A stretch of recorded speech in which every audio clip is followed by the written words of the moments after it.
আজ ১৬ মে ঐতিহাসিক Farakka long March দিবস।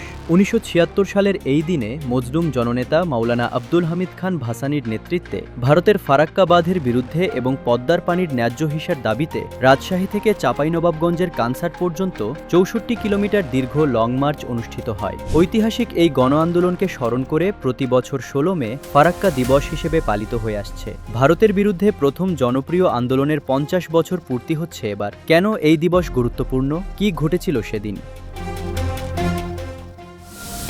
১৯৭৬ সালের ১৬ মে সকাল ১০টায় রাজশাহী থেকে শুরু হয় জনতার পদযাত্রা। ব্যানার আর ফেস্টুন নিয়ে অসংখ্য প্রতিবাদী মানুষের ঢল নামে রাজশাহীর রাজপথে। দুপুরে মানুষের স্রোত গোদাগাড়ির প্রেমতলা গ্রাম পর্যন্ত যায়। সেখানে মধ্যাহ্ন বিরতির পর আবার যাত্রা শুরু হয়। সন্ধ্যা ৬টায় লং মার্চ চাঁপাইনবাবগঞ্জ পৌঁছায়। মাঠে রাত যাপন করার পরদিন সকাল ৮টায় আবার যাত্রা শুরু হয় শিবগঞ্জের কানসাট অভিমুখে। হাজার হাজার মানুষ নিজেরাই নৌকা দিয়ে সেতু তৈরি করে মহানন্দা নদী পার হয়ে ভারতীয় সীমান্তের অদূরে কানসাটে যায়। কানসাট হাইস্কুল মাঠে যাবার পর অগণিত জনতার সমাবেশ থেকে মজলুম জননেতা মাওলানা আব্দুল হামিদ খান ভাসানী ভারতের উদ্দেশ্যে তার জ্বালাময়ী ভাষণে বলেন, তাদের জানা উচিত বাংলার মানুষ এক আল্লাহকে ছাড়া আর কাউকে ভয় পায় না, কারো হুমকিকে পরোয়া করে না।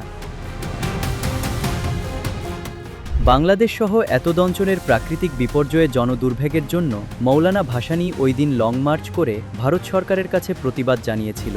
এই লং মার্চের মাধ্যমে আন্তর্জাতিক মহলের কাছে ভারতের পানি আগ্রাসনের বিষয়টি তুলে ধরেছিলেন বাংলার মাটি ও মানুষের নেতা মৌলানা আব্দুল হামিদ খান ভাসানী।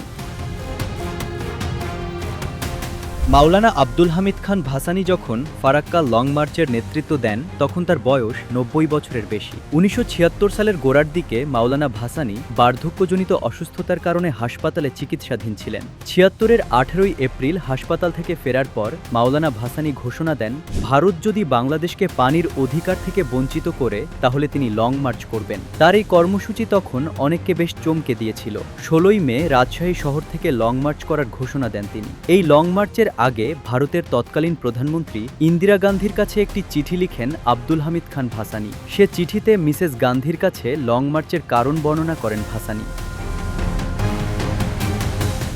ফারাক্কা লং মার্চের জনসভায় মাওলানা ভাসানী বলেন, ফারাক্কা সমস্যার সমাধানের জন্য ভারত যদি বাংলাদেশের মানুষের দাবি উপেক্ষা করে তাহলে ভারতীয় পণ্য বর্জনের আন্দোলন শুরু হবে। তিনি বাড়তি কোনো ঝুঁকি নিতে চাননি বলে মিছিলকারীদের সীমান্তের কাছে যেতে নিষেধ করেন। আর এভাবেই মাওলানা ভাসানীর ঐতিহাসিক ফারাক্কা লং মার্চের সমাপ্তি ঘটে।